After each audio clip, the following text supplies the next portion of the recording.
Hello everyone. सो ये video हमारा chapter 3 class 9 physics का होने वाला है, जो कि है ग्रेविटेशन। इससे पहले दो तीन वीडियो अपलोडेड है, जो कि चैप्टर 1 और चैप्टर 2 को डील करा हुआ है, motion and force and laws of motion. उसको रीच आउट करो, देखो, उसके बाद फिर इस वीडियो को भी देखो। ठीक है, चलो without wasting much of time we will see how the theory of gravitation has come. इसका थ्योरी किस तरह से आया। सबसे पहले एप्पल का एग्जाम्पल तो कितना बारी आप लोग पढ़े होंगे या जाने होंगे। अभी देखो, जब न्यूटन इसको स्टडी किए थे तो वो देखे कि नहीं, एप्पल एक नेग्लिजिबल मास अर्थ के क्रस्ट की तरफ फॉल कर रहा है। तो क्या है उसके पीछे का रीजन, क्या है? वो क्रस्ट कोर उस चीज को खींच रहा है, बाइंड करके रखे हुए है, वो खींचा और नीचे की तरफ ही फॉल कर गया। क्या है उसके पीछे का रीजन? उसी तरह बहुत सारा चीज और देखे कि कोई भी चीज ऊपर जा रहा है नीचे ही आ रहा है, तो क्या है उसके पीछे का रीजन? तो कंक्लूजन पे आए, रिमार्क्स पे आए कि नहीं भैया, कोई भी ऑब्जेक्ट है यूनिवर्स में, कोई भी दो ऑब्जेक्ट है यूनिवर्स में, उन दोनों के बीच एक बाइंडिंग फोर्स है, उन दोनों के बीच एक बाइंडिंग फोर्स है। क्या है? Binding force. ठीक है, बाइंडिंग फोर्स है सर। इसका मतलब क्या है कि एक ऑब्जेक्ट दूसरे ऑब्जेक्ट पे certain kind of force exert कर रहा है, सिमिलरली दूसरा ऑब्जेक्ट फर्स्ट ऑब्जेक्ट पे भी same kind of force exert कर रहा है। अब इसको सेम एग्जांपल एप्पल वाला से देखेंगे, और क्यों सर सारा ऑब्जेक्ट नीचे ही गिरता है, अर्थ के कोर की तरफ ही जा रहा है, ऑपोजिट क्यों नहीं पॉसिबल है, वो भी समझेंगे। देखो, मान लो कि ये सर अर्थ का कोर क्रस्ट है। ठीक है, ये कोर हो जाएगा। ठीक है, काफ़ी हैवी मास है ना, काफ़ी लार्ज मास है। ठीक है सर, देखो मान लो कि इसको हम पॉइंट से रिप्रेजेंट कर रहे हैं क्योंकि बहुत नेग्लिजिबल मास है एप्पल। ठीक है, अब ये यहां से सर कहाँ चला गया? फॉल किया कहाँ? नीचे, है ना? नीचे फॉल किया ना जी। या फिर सर कोई भी ऑब्जेक्ट को ऊपर फेंक रहे हैं, कहाँ जा रहा? नीचे जा रहा है ना? अब सर आप तो बता दिया कि सर बाइंडिंग फोर्स है इन दोनों के बीच में, मतलब ये छोटा वाला ऑब्जेक्ट भी इस पे फोर्स लगा रहा है, और ये बड़ा हैवियर मास भी इस छोटे वाले ऑब्जेक्ट पे फोर्स लगा रहा है। तो सर जब दोनों फोर्स लगा रहा है तो मोशन का मूवमेंट जो है वो सिर्फ ऑब्जेक्ट, स्मॉलर ऑब्जेक्ट नीचे की तरफ क्यों जा रहा है सर? ये क्यों जा रहा है सर? इसको समझेंगे। रिवर्स पॉसिबल क्यों नहीं है, उसको भी समझेंगे। देखो, दो लॉ आया, तीन लॉ न्यूटन दिए, सेकंड लॉ और थर्ड लॉ हम लोग देखेंगे। यहाँ पे थर्ड लॉ क्या बोला कि F12 is equal to F21। कोई दिक्कत? ये चीज जानते हो सर? पहला ऑब्जेक्ट दूसरे पे जो फोर्स लगा रहा है सेम होगा दूसरा ऑब्जेक्ट पहले पे जो लगाएगा, बस डायरेक्शन में ऑपोजिट होगा। ठीक है, लेकिन साथ साथ में एक और लॉ दिए हैं, F इक्वल मास टाइम्स एक्सेलरेशन प्रोड्यूस्ड, है ना? तो सर अगर हम इसमें देखें तो इसका मास मान लो कि स्मॉल m है, एक्सेलरेशन a है। ठीक है, इसका मास मान लो कि कैपिटल M है और एक्सेलरेशन a डैश है। ठीक है, देखते हैं सर इस कॉन्सेप्ट के हिसाब से ये बाइंडिंग फोर्स अगर दोनों के बीच में एग्जिस्ट कर रहा है, ये इस पे और ये इस पे, और दोनों सेम है, तो F इक्वल एम ए दोनों के केस में बराबर होना चाहिए, है ना? तो हम लोग लिखते हैं F12 बराबर, चलो ये एप्पल इस पे जो फोर्स एक्सर्ट कर रहा है क्या हो जाएगा? इसका मास, है ना, और इसका एक्सेलरेशन। मान लेते हैं मास कैपिटल M है और एक्सेलरेशन a डैश है। ठीक है, और नहीं तो a डैश है। ठीक है, कोई दिक्कत नहीं। ठीक है, अब F21 सर ये इस पे जो लगा रहा है, इसका मास स्मॉल m है और एक्सेलरेशन a है। ठीक है, अब दोनों सर क्या है? न्यूटन का थर्ड लॉ के हिसाब से इक्वल है मैग्नीट्यूड में, तो हम यहां पे लिख सकते हैं नाउ m a बराबर कैपिटल M a डैश। अब इसमें अगर तुम देखोगे तो तुमको खुद ही पता चलेगा कि सर जो कैपिटल M है वो बहुत ही ज्यादा बड़ा है किससे? स्मॉल m के कंपैरिजन में। तो हम कह सकते हैं कि ये जो कैपिटल A होगा, ये जो स्मॉल a होगा वो a डैश से काफी ज्यादा होगा, कह सकते हैं। देखो, since m is greater than small m, therefore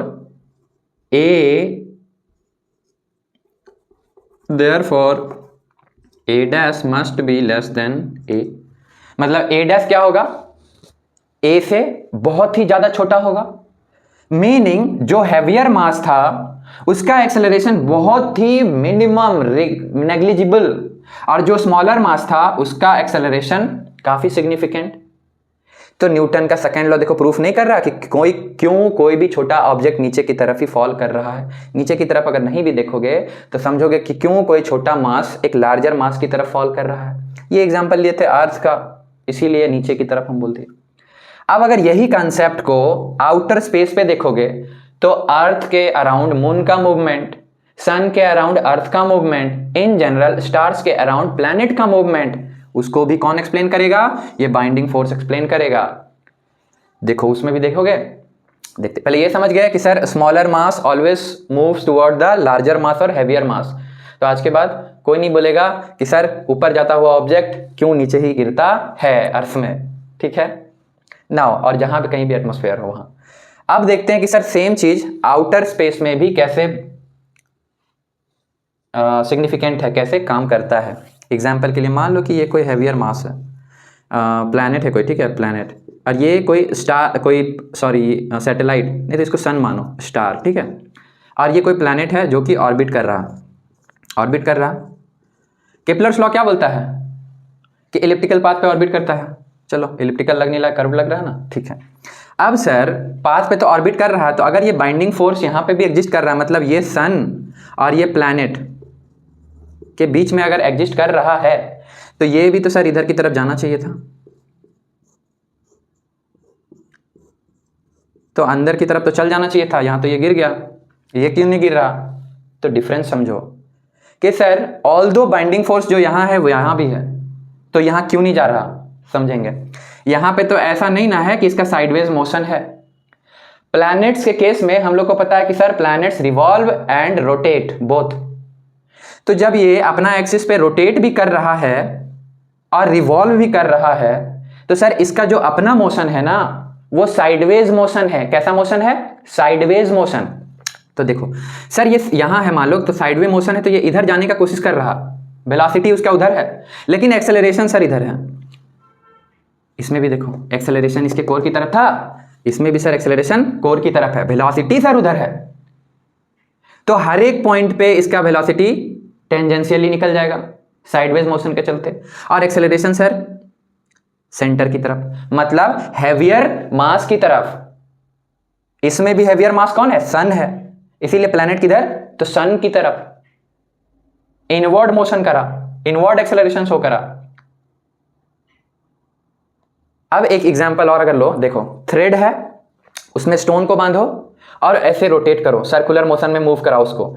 अब देखोगे तुम कि सर अभी आप इसको रोटेट कर रहे हैं, आप एक फोर्स अप्लाई कर रहे हैं, इसको आप रोटेट कर रहे हैं, ये सर्कुलर मोशन में मूव कर रहा है। द मोमेंट आप छोड़ दो ये टेंजेंशियली निकल जाएगा।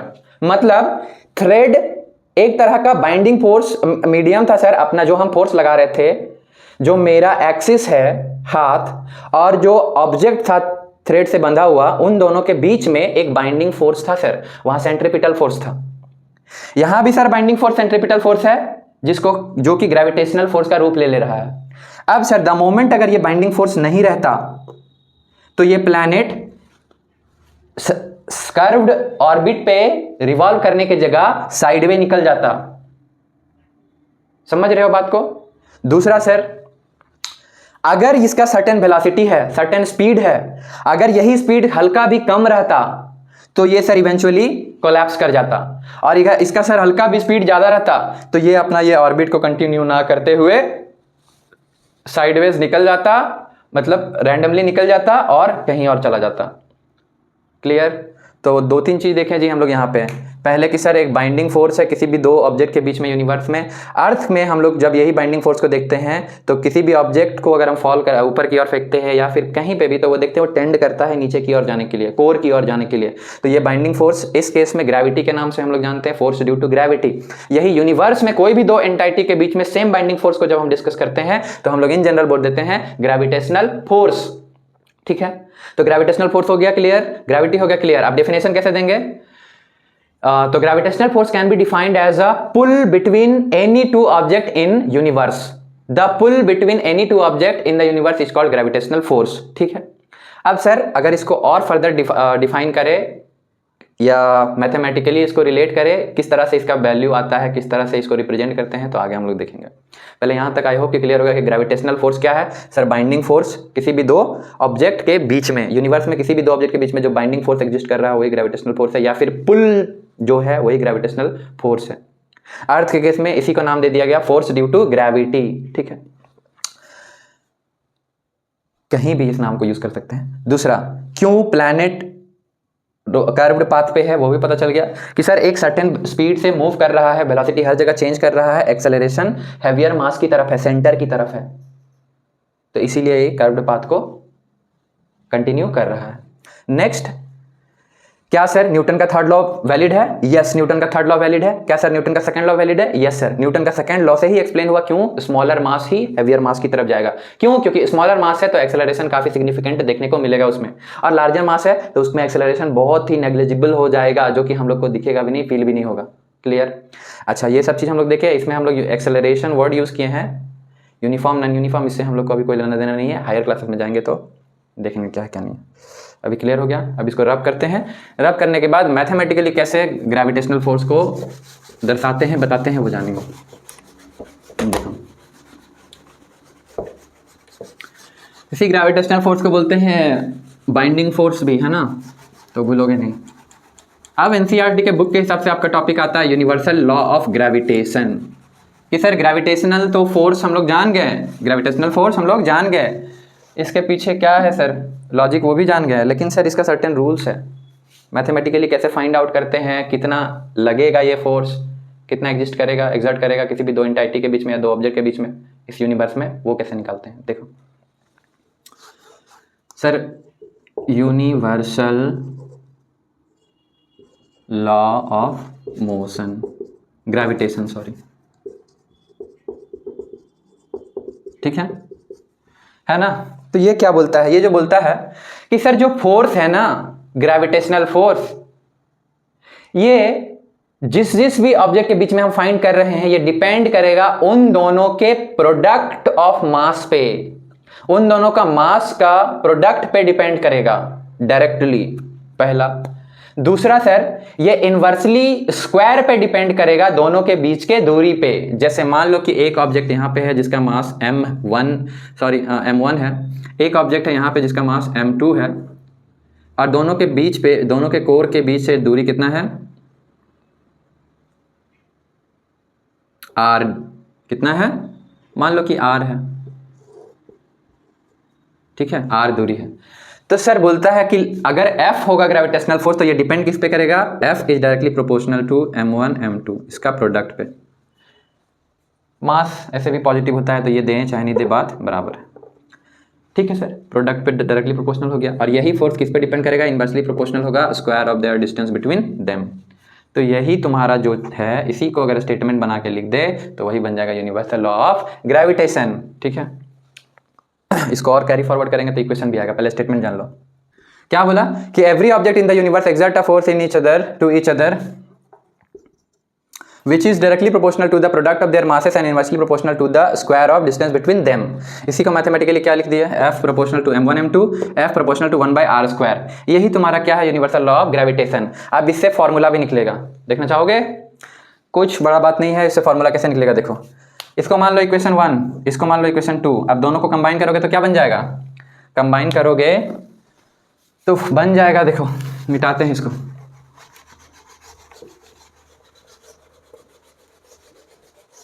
देखो इसी का मैथमेटिकल फॉर्मुलेशन कैसे होगा। सर देखो यहाँ पे लिखते हैं, इस स्टेटमेंट का मीनिंग क्या होगा sir, F proportional to m1 m2 equation 1 बना दो, F proportional to 1 by r square equation 2 बना दो। अब कंबाइन कर दो दोनों इक्वेशन को, कंबाइनिंग BINING, कंबाइनिंग 1 and 2, क्या हो जाएगा, F proportional m1 m2 by r square. अभी देखो प्रोपोर्शनैलिटी का साइन अगर हम लोग हटाते हैं और इक्वल टू लाते हैं, तब क्या आ जाता है इक्वेशन में, कांस्टेंट टर्म आता है, पता है ना, ठीक है सर। तो F is equal to K m1 m2 by r square, इतना होना चाहिए, क्योंकि कांस्टेंट ऑफ प्रोपोर्शनैलिटी की जगह पे हम लोग K लिखते हैं ना जी। लेकिन चूंकि सर यहाँ पे यूनिवर्सल लॉ ऑफ ग्रेविटेशन पढ़ रहे हैं, तो कांस्टेंट को K से ना रिप्रेजेंट करके हम लोग रिप्रेजेंट करते हैं G सिंबल से। कौन से सिंबल से, कैपिटल G सिंबल से। तो यही k क्या बन जाएगा, g बन जाएगा। आई होप कि तुम लोग को यहाँ कंफ्यूजन ना हुआ हो। और यही तुम्हारा क्या है sir, gravitation, universal law of gravitation, F is equal to g m1 m2 by r square, where m1 m2 is the masses of the two object, r is the distance between them, g is gravitation constant, F is the force, gravitational force, gravitation constant। ठीक है, तो यही तुम्हारा gravitational force का formula है। ठीक है,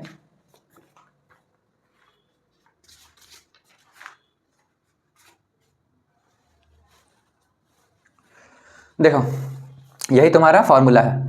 अब इसको अगर और फर्दर कैरी फॉरवर्ड करें तो यहाँ पे तुमको क्या क्या सिंबल दिख रहा है, F G m1 m2 r square. तो m मतलब मास, मास का क्या होता है यूनिट सर kg, r का मीटर, तो यहाँ kg मतलब kg स्क्वायर, और r स्क्वायर मतलब मीटर स्क्वायर, यहाँ फोर्स है मतलब न्यूटन। तो क्या g का अगर हम तुमको यूनिट निकालने बोलेंगे तो नहीं निकाल लोगे, क्या हो जाएगा, g is equal to F R square by m1 m2 होगा। इसी का यूनिट अगर हमको चाहिए तो फोर्स का न्यूटन, r का मीटर स्क्वायर और kg इनवर्स 2। कोई दिक्कत, ये क्या हो जाएगा, ऐसा यूनिट किसका, ग्रेविटेशन कांस्टेंट का। सर इसका मैथमेटिकल वैल्यू भी होता है, यस, कैलकुलेट करने के बाद इसका मैथमेटिकल वैल्यू भी होता है।